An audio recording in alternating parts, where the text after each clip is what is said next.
B Squad, it is your boy JB, and I am here today with the review for The Real Housewives of Potomac Season 7. This is the reunion part 1, you guys. So before we go ahead and just jump into it, if you guys are watching this video or any other video on the channel and you guys aren't yet subscribed, then I need you guys to do me a huge solid favor and stop taking me out on this date and having me pay for it at the end of it. Do me that favor by liking the video, subscribing to the channel, turning your post notifications on, and sharing the video.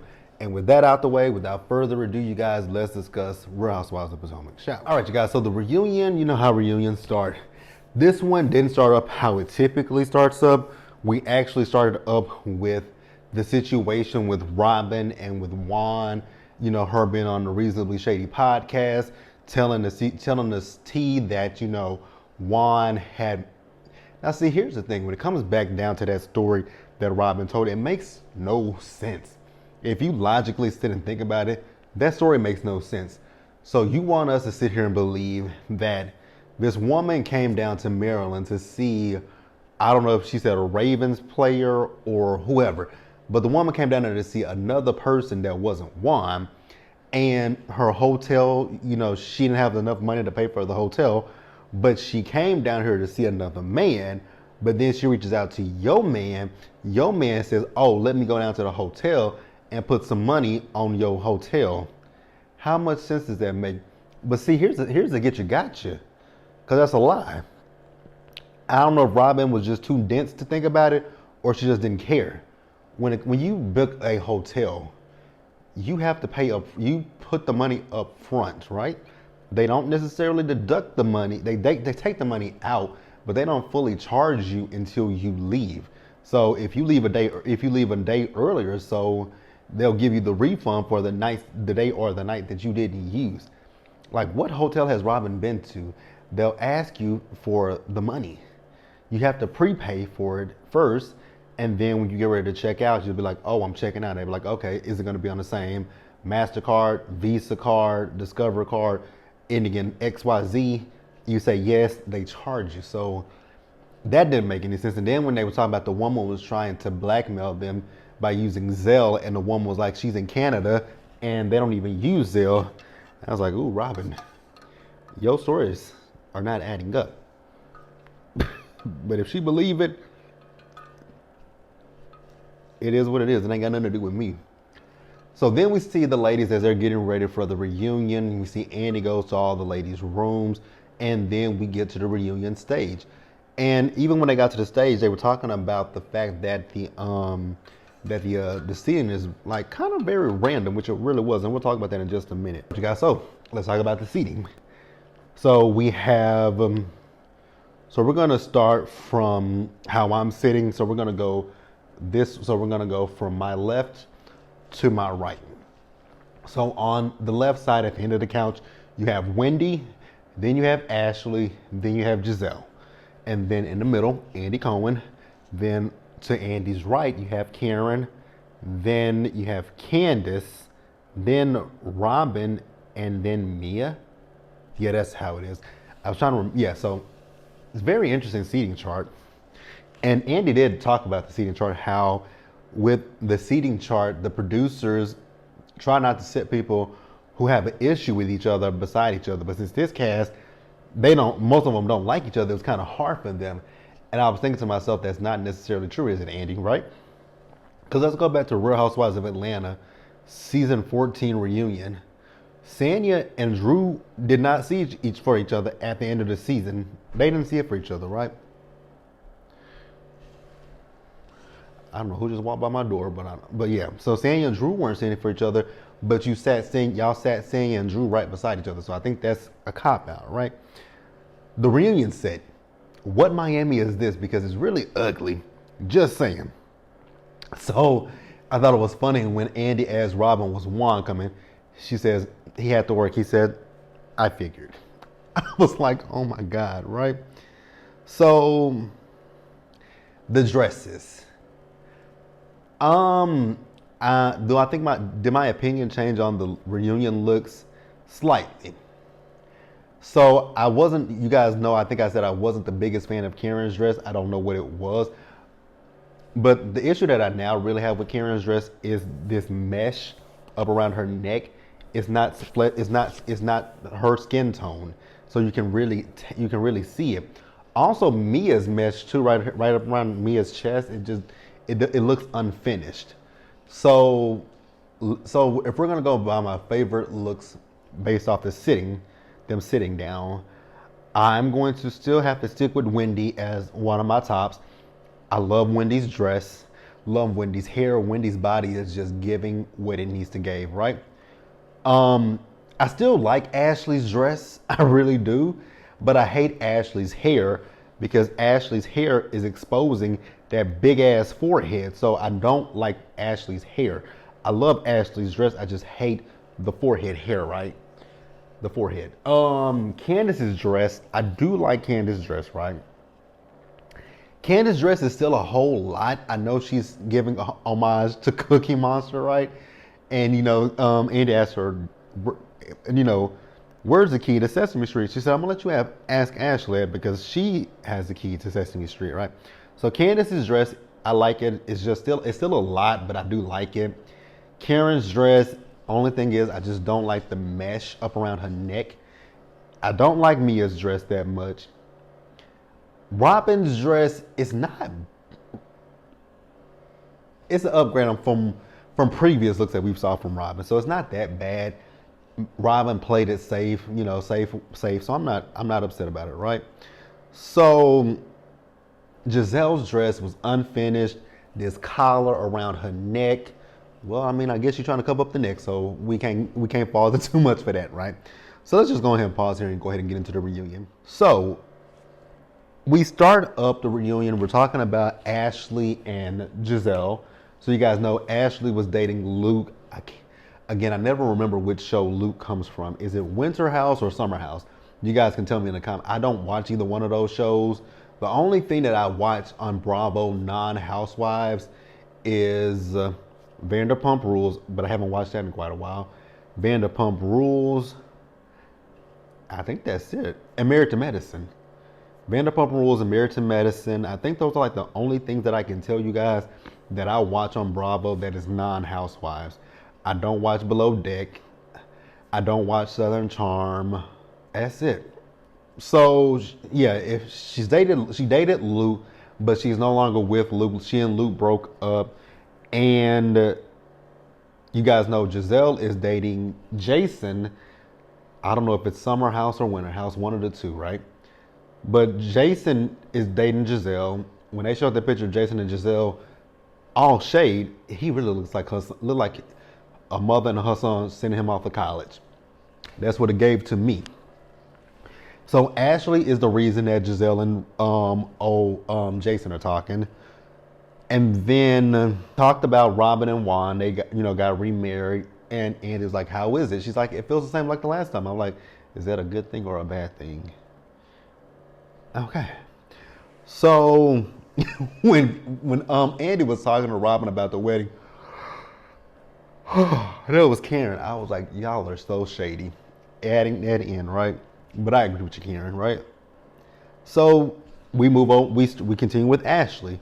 So we talk about Ashley and her bullshit storyline for season 7 about her divorcing Michael or getting separated from Michael. I still don't believe anything that comes out of Ashley Darby's mouth because I just think she's lying, right? So you guys know Ashley got her house. The thing that I'm still stuck on, the fact is that her mortgage is $13,000. Why is the mortgage so much money? And y'all bought it in an LLC, which I still think that that's stupid in itself. If you're divorcing from someone or separating from someone, why would you acquire any kind of property with that person, right? So Ashley said that the new house is about 7 miles away from where Michael is living. I was like, I wouldn't, if I'm divorcing somebody, if I'm splitting up from somebody, I would not want to live anywhere near close to that person, right? So then she also says that, she has a key to Michael's place and Michael has a key to her place. Now, granted, I know that they have kids together, so I can understand one aspect of him having a key is in case something happens to the kids, he has a key to the house. But why not give your mama a key? Why not give Sheila a key? I was confused about that. Why not give Sheila the key instead of Michael? So she says he can't just pop up whenever he wants to. He has to give at least an hour notice. I was like, huh? The man could just roll, like, the fact that he can just literally roll by your house, that just, it wouldn't sit right with me. So she also had a little bit of a situation with she and Luke and Michael. So I guess Michael was keeping had the boys for the weekend, but he brought the boys back home early, and Luke was there, so Luke ended up leaving, going back to New York, right? Now, I understood where Ashley was coming from when she said that, her and Luke had only known each other about a month at that point, and she just, she didn't really want to bring him around her kids. I get that part. I'm very understanding about that, because we talk about that with Love After Lockup all the time, how we feel like the women bring their kids around these men too soon that they just met. So I'm okay with Ashley not initially wanting to bring her sons around a man that she's still getting to know. I applaud her for that one, right? But like with Ashley, things are just not adding up, right? She said that she was starting to fall in love with Luke, and Mia said, oh no. I was like, why did Mia say, oh no? So Ashley's talking about the fact that Michael is dating and that she can file for divorce in February. We're in February currently. I still haven't heard anything about Ashley filing for divorce. I don't think Ashley Darby is going to file for divorce. And I'm going to tell you guys in just a minute why I don't think that's going to happen. And I'm going to poke some holes into this thing in just a minute that she talked about. So Andy brought up her prenup, right? And she says that it didn't go in her favor. She says she's not getting half of anything with Michael because everything that Michael made prior to the marriage, he gets to keep. And I understand that. I get that part, right? Where Ashley lost me at was when she said everything that he acquired prior to the marriage, he keeps it, right? We understand that. But then she said the money that he used to purchase things that they've acquired while in the marriage, he gets that too. And I was like, how does that make any sense? What crackpot lawyer do you have that is, come on. That makes no sense. Who would sign something? Even Wendy said, why did you sign that? Like, exactly. So you basically just signed, like, I think what it was with Ashley and that Sheila was they saw dollar signs when they saw Michael. They saw a dollar sign, a cash cow, and a dumbass. But Michael showed y'all he ain't as dumb as he looks, because he looks pretty dumb. So she says that she can't get alimony from him. I was like, wow. What kind of, now here's my thing, because if we go back to season 2 or season 3? It was season 3, right? Season 3 was her storyline of when the original prenup was ending, and so she decided to extend the prenup, right? My question with that is, what did you add? Now, I know you couldn't do anything with the original prenup that you signed, but what was the postnup? What did you put? You didn't put anything in there to secure you. Was that just a storyline? Literally just a storyline? Like, So then a viewer wrote in, and so, Ashley, that, I don't believe this storyline about you divorcing Michael. Be real with us. The prenup ran out, and you trying to secure the bag. I'm sorry, Portia, but what bag is Ashley Darby securing when this woman is saying that the man, she gets nothing, no alimony? Girl, the only thing you're going to get is child support. Ugh. Hopefully, it's a lot of money. So then she also says that, so actually, after that, let's pause here and move forward. So after that question, someone asked the question of Ashley, at the season 4 reunion, you said to Candace that she was the least accomplished person on the cast, when in actuality, it was you who was the least accomplished person on the cast, right? Everything that you have belonged to Michael. You have nothing to your name. The Kangaroo Hut was a joint venture between you and your husband, and the Kangaroo Hut has been since, closed, right? So you, in fact, are the least accomplished person on this stage. She's talking about she's accomplished. Ashley, inquiring minds would love to know, what do you have that makes you so accomplished. I can name off what makes Candace accomplished. Candace has a music career. Candace is acting. What do you have? The only thing that you've done since you've been on this show is make that dreaded coffee and love song that nobody bought. So what makes you so accomplished, right? So then Candace talks about the fact that over the years, the people who were on, some of these people who were on the stage, minus a few, everybody up here has said, Karen, I don't think Karen ever said anything about Candace's home. Giselle and Robin, they've made their little jokes about Candace's house and her mama, right? So the thing is, everybody talks about Candace's house that her mom got for her, but that's number one, that was generational wealth. Number two, that shows that her mother loved her. Number three, let's get on Ashley Darby. Ashley, what the fuck does Sheila have? Sheila pawned you off on Michael Darby. The only thing Sheila had to her name was a motherfucking tent that was under the bridge that blows away with the wind. So what did Sheila have? So I tweeted this last night. When it comes to Ashley, and you guys can agree or disagree, I don't really care. I'm gonna say what I gotta say. I think there's a bit of jealousy when it comes to Ashley with Candace because of the things that Ashley had to do, and she didn't even secure anything, right? Candace didn't have to lay on her back to get a house. Ashley had to lay, unfortunately, and it's nothing wrong with it, right? I don't have an issue with women or men who, have sex with people to get money. I don't have an issue with that. My issue is you guys have made it like, oh, Candace is not an independent woman or she's financially dependent on her mother.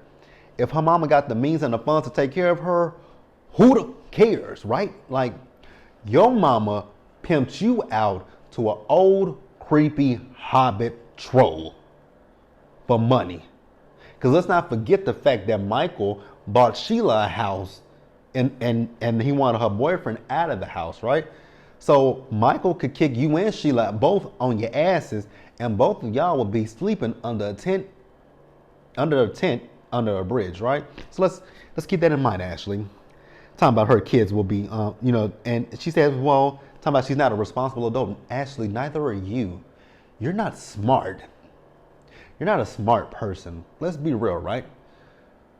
A smart person would have, and here's my thing, I don't know what the Potomac Housewives make monetarily, but Ashley, you haven't put away any money. Nothing. Like, have some money in an account for yourself and while you were married to Michael Darby, why didn't you put your Potomac checks in an account and tell Mike, let the motherfucker put you on an allowance, something. I mean, you were supposed to be a sugar baby, but it went wrong. But okay. I'm gonna pause here and we're gonna move forward. All right, you guys. So next up, we move over to Mia, and I'm gonna be like 100% honest with you guys. I couldn't make heads or tails of what the hell Mia was talking about, right? So you guys know the situation that Gordon's brother has ousted Mia and Gordon from the company, right? Now, one thing that I know everybody was like, but you the CEO. Y'all do know that when it comes to a CEO, if a business goes public, that CEO no longer has any say-so in the company anymore. They don't have a say-so. So if the board of directors gets together and they want to vote the CEO out, and they have the vote, they have the majority to vote the owner out, the CEO out, they can do that. Now, see, where Mia got me confused was because at one point she said there were 3 people on the board. Then she said there were 8 people, but I was kind of confused because here's my thing. Because Mia's saying that she has a larger stake in the company, right? So that means, so let's just say that Mia has a 60% stake in the company. The board members don't really have, they still wouldn't have the majority.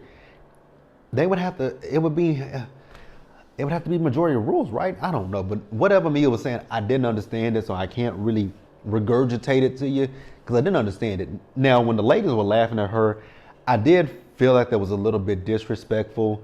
I might not like Mia, but I was like, that's a little bit disrespectful. Everybody was laughing, but I don't know if she, I don't know if she was, I don't think she was lying. I think she just wasn't explaining the situation in, I would say, layman's terms so that people can understand what she was saying, because I was thoroughly confused the entire time she was talking. So I can't regurgitate what she was talking about. I damn sure can't regurgitate what she was talking about with the housing situation, right? Because we know that Mia and Gordon had to move out the house. Now, she was talking about they had rental properties. Now, the question that I have was, were the rental properties yours or were the rental properties someone else's? But I do know she said that she and Gordon are living off of their savings. Yikes. That is terrible when you have to live off your savings. But that also goes to show, don't live above your means, right? You try to you go broke trying to keep up with the Joneses. And I think that's what's happening with Mia and Gordon. Y'all going broke. And I'm gonna make a point that I tweeted last night on Twitter. So I'm gonna pause here. All right, you guys. So what I tweeted last night was about Mia and Ashley, right? So this goes back to what I just said a few minutes ago about Ashley. You had to sleep with Michael to get where you are. I think that's one of the things that some of these girls don't like about Candace. We may feel how we feel about, Miss Mama Dorothy, right? I think Dorothy is a whole lot to handle and a lot to deal with. But when it comes to Ashley and when it comes down to Mia, unfortunately, with those two women, they had to sleep with older men to get where they are. And I think for Mia and Ashley, they both need the Real Housewives of Potomac paycheck in order to survive, right? Because without this paycheck, so both Ashley and both Mia need the Real Housewives of Potomac paycheck, as well as Gordon and Michael Darby, to be able to sustain the lifestyle that they have grown accustomed to, right? Whereas with Candace didn't marry Chris for money. Candace married Chris because she loved him, right? And her mom if Candace were to lose her gig on this show, never act a day of her life, or never do another song, Candace has things that she can fall back on. Candace has her MBA. Candace has her business with her sister with the hairline, right? I'm gonna keep my comments to myself about Candace and her hair, but y'all know how I feel about Candace's hair. It's always a hit or miss, right? But Candace has so many different things that she can fall back on, and even if she doesn't fall back on her MBA, I'm pretty sure her mom will help her until she gets back on her feet. But what can Mia and what can Ashley say? Sheila can't do nothing for her. Mia's mom can't do anything for her.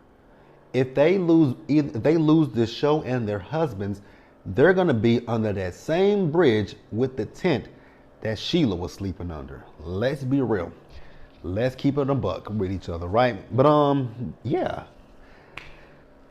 It is what it is, right? So then we move on and we talk about Mia's health. So we talked about Mia's health before we talked about the brothers and the stuff. So I'm gonna backtrack. So Mia, she's doing well. She did say she had a lump on her ass. I'm still confused about Mia's situation with her health, but Mia says she's fine. She does say she's taking some medication. She does say that, she has some tissue around her female reproductive organs. I was like, so you have fibroids? I'm asking a question. She has fibroids, y'all? Is that summing up what she said? Because she said she might have to have a hysterectomy. So is that a fibroid? A fibroid tumor? Let me know in the comment section. So then we also talked about Wendy and the hot mic moment, right?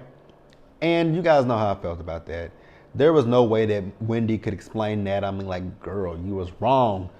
You went in on Robin about her talking about Mia, but then you go on camera on the hot mic and call her a liar, which we all think she's a liar.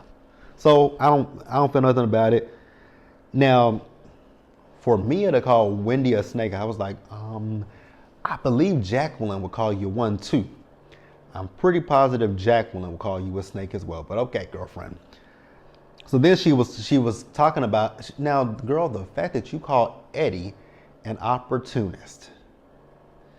I believe all of you on this show are a little bit opportunistic, right?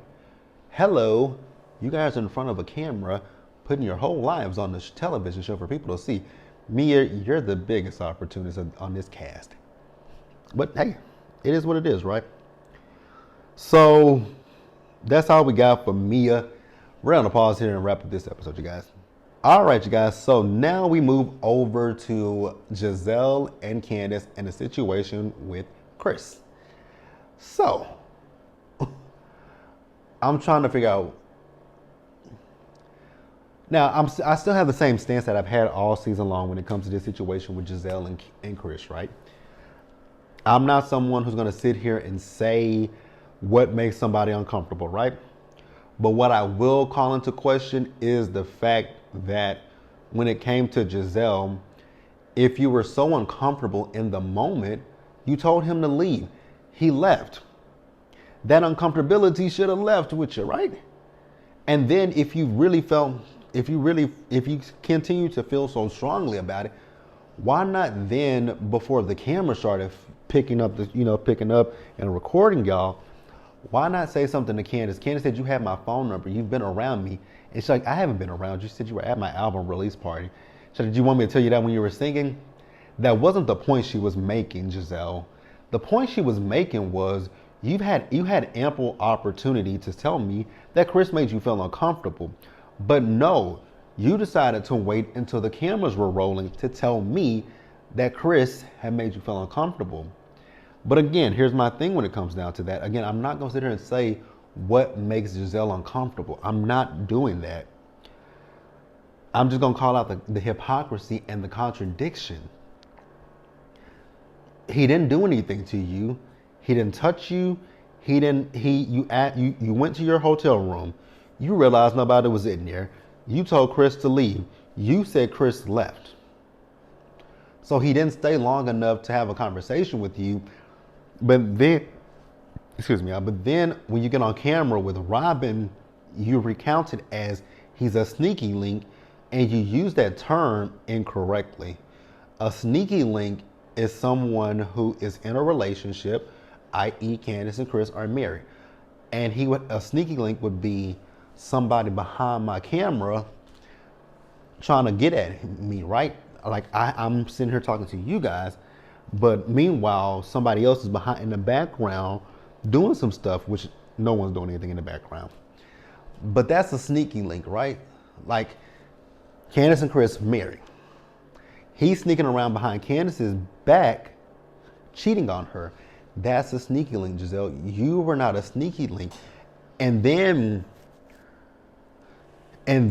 like I said, you kept telling different stories. You felt like he was trying it to see if you was with it. Really?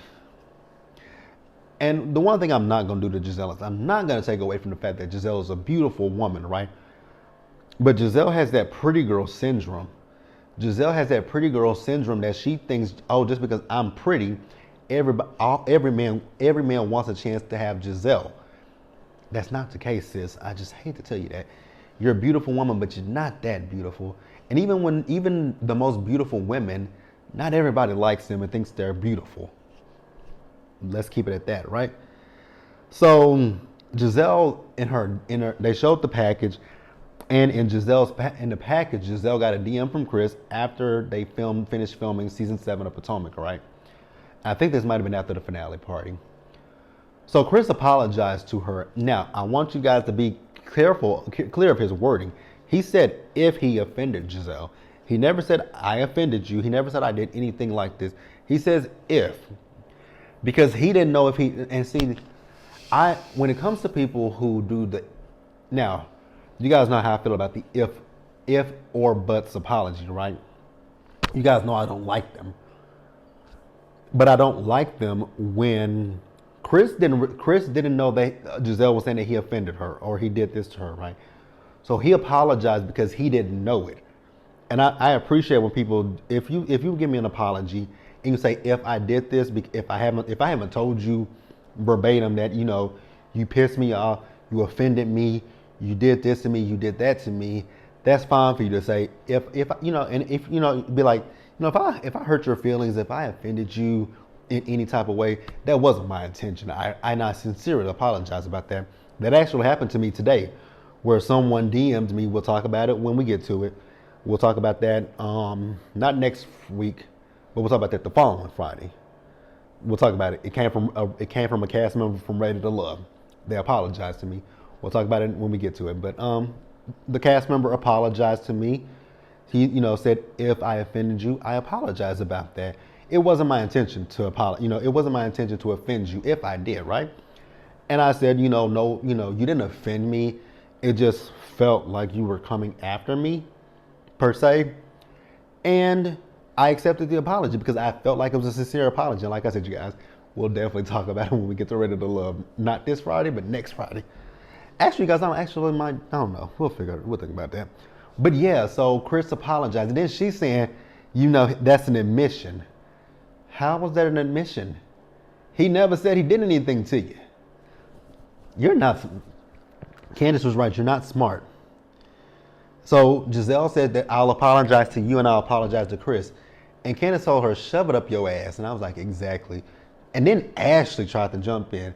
Hey, Arnold, Stewie, sit your big head ass over there and shut up, right? Talking about, well, you know, Giselle just throws a little extra sauce on things. Giselle lies. So then, I think Andy asked the question of, why did you bring this to camera? And she says, well, I wasn't going to say anything about it until Ashley said that he DM'd her. For the last time, you guys, I'm going to say this loud and clear for everybody to hear it here. Chris Bassett never DM'd Ashley Darby. He responded to her stories. It went to her DM. He didn't directly just say, let me hop in football his DMs and try to holler at her. He did not do that. And I came, again, it's so interesting. This whole entire season, I have defended Chris. Number one, I very rarely defend a man. And I'm a man. But I very rarely defend men. I'm always an advocate for women. Number two, I don't dislike, I'm not gonna sit here and say I dislike Chris, right? I just have some issues with Chris. Shall we go into the issue I got with Chris? Yes, let's go ahead and go into the issue that I have with Chris. Y'all know how I feel about Candace. Y'all know Candace is my girl, right? I have a question. I really want to ask this question, and I don't want it to come off insensitive. But there's no other way for me to ask this question. So you guys know Candace and Chris did the IVF journey, right? And shout out to Tracy, because we were talking about this in my DMs on Instagram earlier this morning, right? Chris and Candace have 6 embryos. So they could potentially have 6 kids if they 7 or 6 kids, right? I just want to ask one question. When it comes down to Chris, because Chris don't have a relationship with his he doesn't have the best relationship with his older 2 kids. If this was a black man, I wonder how Candace's mom would feel. I wonder how Candace and her family would feel about Chris if he were black. Because we don't really talk about that with Chris. We don't really talk about that with Chris. And the only time we really saw Chris's kids was that season that they were staying with Candace and Chris. We didn't see them at their wedding. I'm gonna let it go. Because I like Candace, I'm just not gonna go to. I'm a dial back, but I could go in on Chris. I could go in on Chris. I should go. I'm not gonna go in on Chris. But that's one of the reasons why I just can't. I don't go up for Chris. But I have defended him this entire season. But when right is right and wrong is wrong, you have to call it out, right? So that's really what I've done this season with Chris. I've just called out the inconsistencies, the hypocrisy, the contradictions that I've saw. But I still have my issues with his relationship with his other two kids. I'm just gonna leave it at that, right? So Candace, baby, Candace, when I tell you guys, Candace ripped the shit out of Giselle because she was like, and see, this is my issue when it comes to Robin and to Giselle. And the interesting thing about Robin is Robin was talking about the fact that, it's inappropriate for a married man to be in a room with a single woman. Hello, Juan Dixon. Nigga paid for a woman's hotel room. So you mean to tell me that when he went to that woman's hotel room, he didn't have sex with her? He didn't fill up a titty?